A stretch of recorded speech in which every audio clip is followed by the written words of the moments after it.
Welcome back, students. So in the last class we were discussing with the chapter 2's MCQ question, and in that we have discussed some of the questions in the previous video.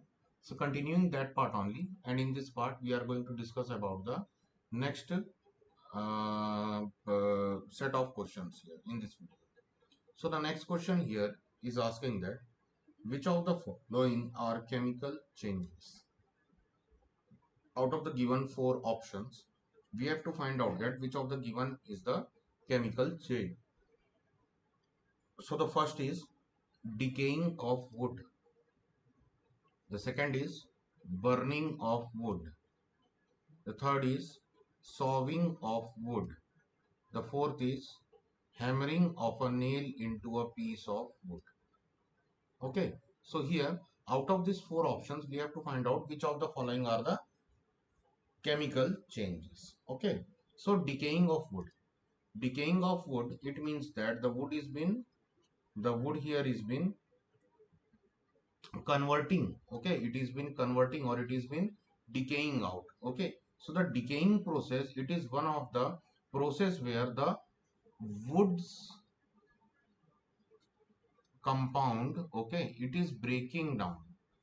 Wood's compound is breaking down, and if the compound of the wood is breaking down, it means that it cannot be further combined together easily to form wood again. So it can be considered, it is considered as a chemical change only. Next is the burning of wood. So when wood is being burned, when the burning of wood will be done, wood will be burnt out there. So there the wood will convert to ash. Okay, the wood will convert to ash there.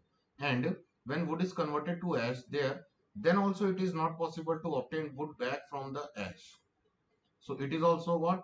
Both these conditions will be for the chemical change only.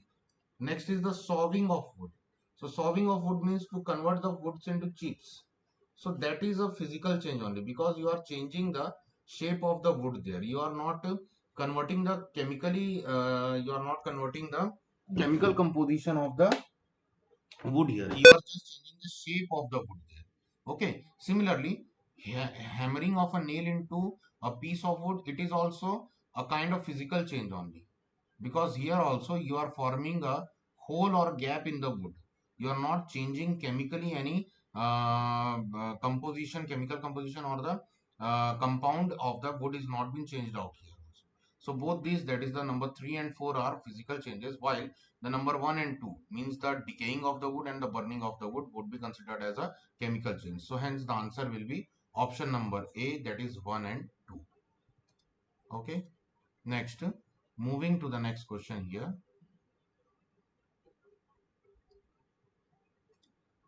The next question here is,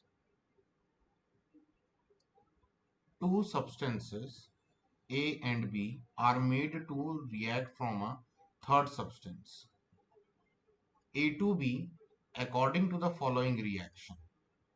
2A plus B gives A to B. Which of the following statement concerning this reaction are incorrect? We have to find out the given out of this given statements, which of the following statement are incorrect. Okay, we have to find out the incorrect statement here. So the first statement here is saying that the product A to B shows the properties of substance A and B. The product will always have a fixed composition. The product so formed cannot be classified as a compound. And the fourth is, the product so formed is an element. Okay, so out of this four statement, we have to find out which of the statement is wrong or which of the statement is incorrect. So the first statement is saying that the product A to B shows the properties of substance A and B. The product will always have a fixed composition. So yes, after the combination of the product A and B here, we are getting a combination here where two two particles of A are combining with one particle of B. Okay, so hence it is forming what? It is forming a compound here. Okay, two particles are combined out here, or the two elements, that is A and B, has combined out here to form a ratio of 2:1 to form a compound, that is A to B. So yes, A to B, this compound will always be having the same ratio. Then only we can consider this compound. Next, the product so formed cannot be classified as a compound. No, the product which is found out here, it can be classified as a compound because it is having a fixed ratio here. The product so formed is an element. So the product so formed is not an element. Okay, it is not an element here. And the first statement which is saying that the product A to B has the properties of substance A and B. So here it is also wrong, because when a new product, a new compound is been found out here, then it will lose the singular property or the individual properties of A element and the B element here. Okay, so the property of the A to B, the compound which is found out here, it will be having different properties from that of the A and B. So the statement 1 and the statement 4, this will be incorrect here. So the option will be statement 1 and 4. Okay, it means that the C option will be correct out here. Okay, the C option will be correct out here because the product cannot be classified as a compound here.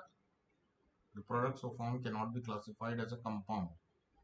The product A to B is new compound formed, hence it does not show. The product formed is a compound and not an element. Okay, so here the answer will be 1 and 4. So the answer will be option number C. And C, here the third option is written out there because the products of form cannot be classified as compound. It cannot be classified as compound means we cannot classify the compound which is found out there. Okay, so that's why the answer will be C. Next, moving to the next question here.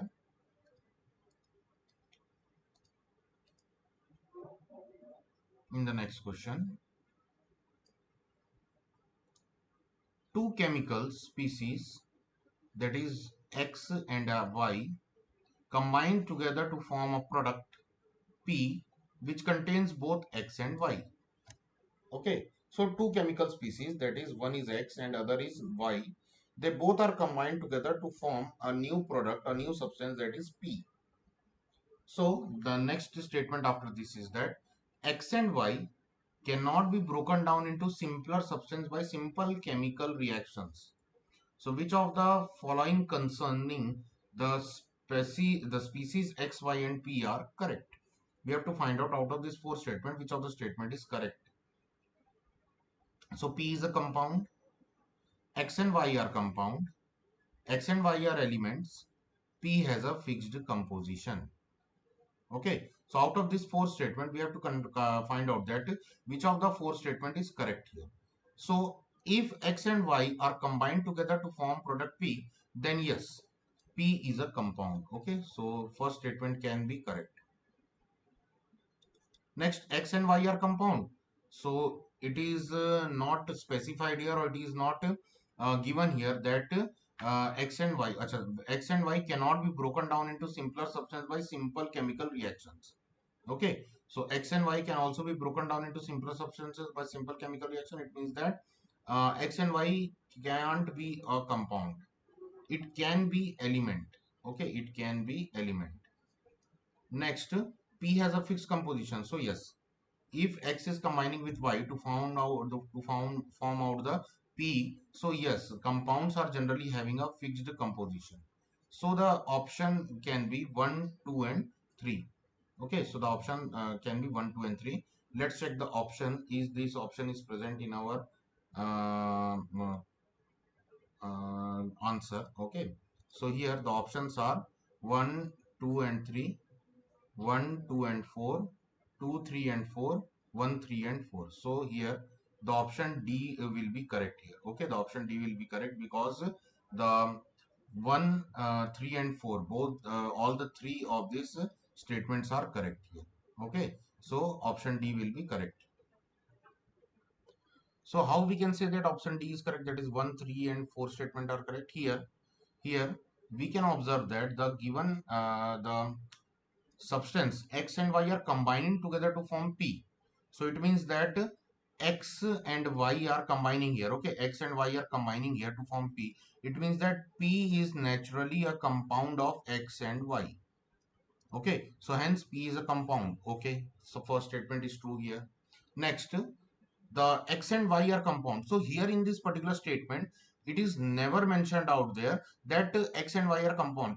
Either it is mentioned there X and Y cannot be broken down into simpler substances by simple chemical reaction. Okay, so it can be considered by this statement that X and Y can be either elements. Okay, because they are in their simplest form. So how in their simplest form they can be further divided? And the next is that P has a fixed composition here. Okay, P has a fixed composition here. So if P is a compound, if P is a compound, then the definition for the compound is that when two or more elements are mixed together. Okay, when two or more elements are mixed together or combined together in a fixed proportion. Okay, in a fixed proportion or fixed ratio, then they are termed as what? Then they are termed as compounds.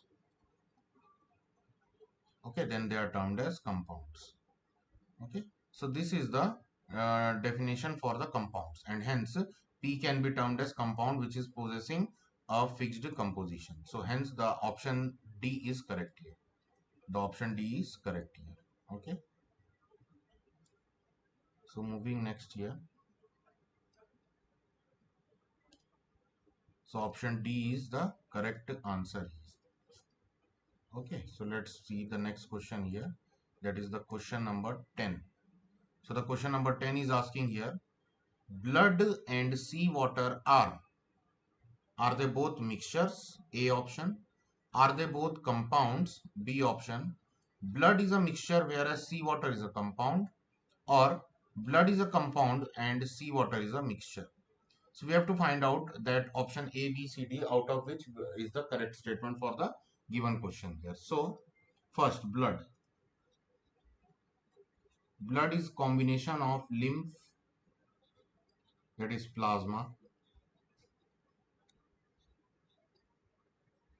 red blood corpuscles, that is RBC, white blood corpuscles, and platelets.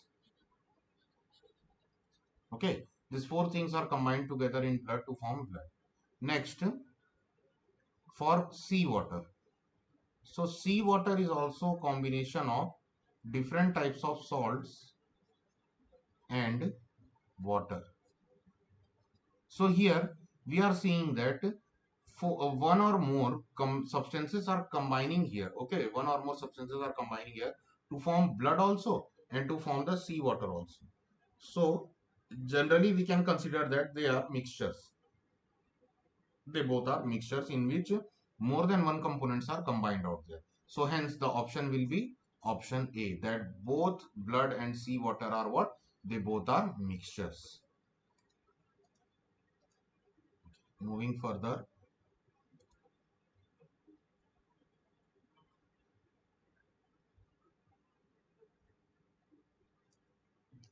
The next is the question. Sol and gel are examples of. Okay. Sol and gel are the examples of. So solid colloids. Sol and gel are the examples of solid colloids. Sol is a solid liquid colloid and gel is a liquid solid colloid. Sol is a solid colloid and gel is a solid liquid colloid. Option D. Sol is a liquid solid colloid and gel is a solid liquid colloid. So out of these four options A, B, C, D, we have to find out that sol or gel, which for both these substance, what are the examples for? So sol is nothing other than a combination of solid and liquid colloid. Okay, it is a combination of solid and liquid colloid, and therefore it is termed as sol. There, where the solid is acting as a solvent there and liquid is acting as a solute there, which is termed as sol. Okay, and gel. Gel is nothing other than the combination or mixture of liquid and solid. It is a heterogeneous of a liquid and solid, where liquid is acting as a solvent there and solid is acting as a solute there. Okay, so hence the correct answer will be option number B, that sol is a solid liquid colloid and gel is a liquid solid colloid. Okay, so the example for sols can, example for sol is blood. Our blood is an example for sol. Okay, The antacid which we use, the liquid antacid which we use, they are also example for salt. Okay, the mud is an example for salt. The cell fluid is an example for salt. The paint, okay, the paint which we use, it is also an example for salt. Okay, where solid is the solvent and liquid is the solute there. Next for gel. So gel, generally the example for the gel can be jelly. Okay, the gels which we are using in the toothpaste or toothbrush, okay, that can be example for the jelly. Okay, so these are the examples for the gel and the salts here. So the option is B here. Next, the next question here is asking, which of the following methods would you use to separate cream from milk? Okay, out of the given four methods, which of the method we will use to separate cream from the milk? Means cream means what? Cream means in our Indian word we call it as butter also. Okay, so for removing the butter from the milk, what we will do? Either we will fractional distill the milk, or either we will distill the milk, or either we will use the centrifugation method, or either we will use the filtration method. Okay, so here what is fractional distillation? So the fractional distillation is the method in which the solution is heated to high temperature, where the components gets vaporized. Okay, the component gets vaporized, and then slowly, by using a fractional tower,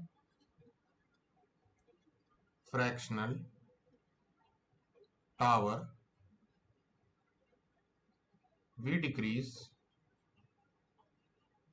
the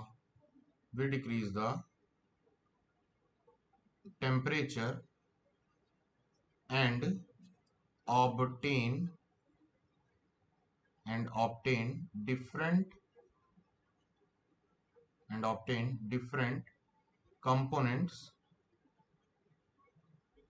at different parts.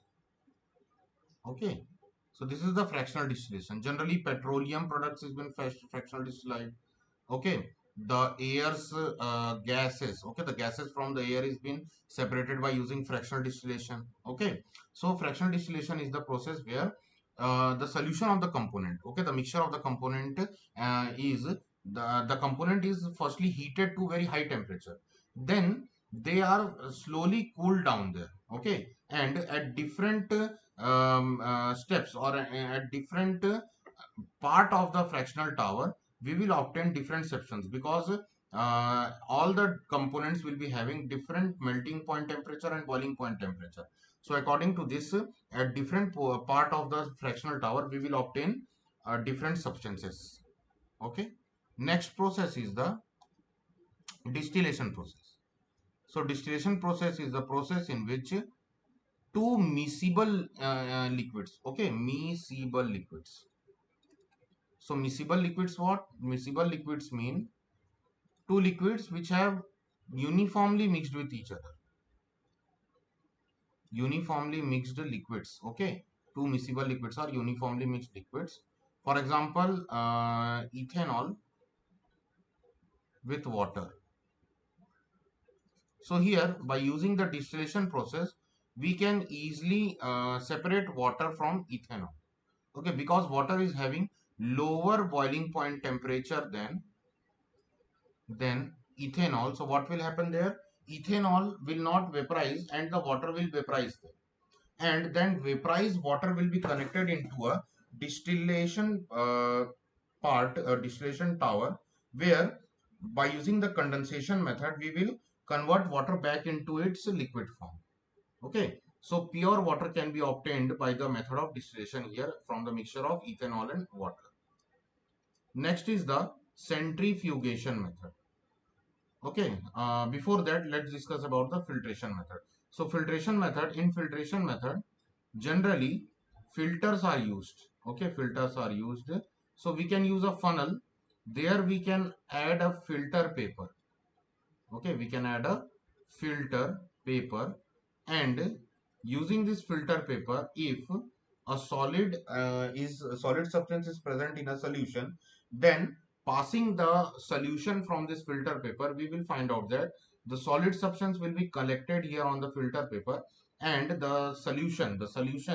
so liquid part will be drained out from this filter paper, and the pure liquid will be separated from the solution. Okay, so this is the filtration method. This is the filtration method. The last method here which we are going to discuss is the centrifugation method. So centrifugation method is the method in which the solution is rotated at high speed. Okay, it is rotated at high speed. The skimming, okay, the skimming of the solution is been done. The other word which is used out here is skimming.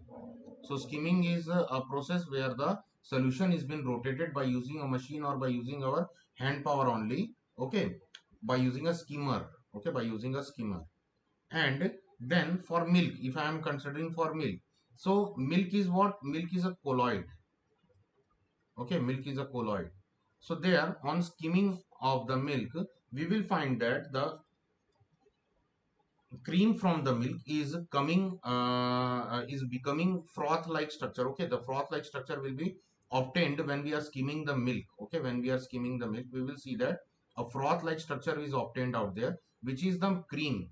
Okay, which is the cream from the milk. Then easily by using our hand or by using any collective thing, we can easily, what we can do, we can just separate the cream from the skimmed milk there, and the milk which will be left out there, it will be termed as skimmed milk.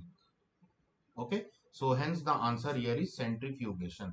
By using the centrifugation method, we can separate cream from milk. Next,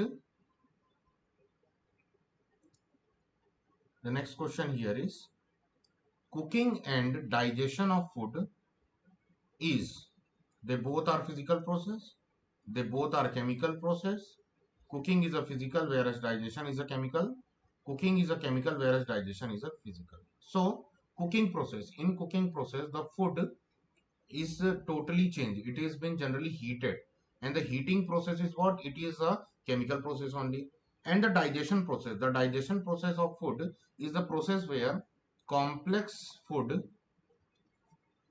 is converted into simpler form of food, simpler nutrients. Okay, the complex food is converted into simpler nutrients. So here, the complex food is converted into simpler nutrients means it is the chemical process only. Okay, it is the chemical process only. So hence the option here, it will be both are chemical processes. Okay, the answer will be both are chemical processes. That is option B will be correct. The last question which we are going to discuss here is,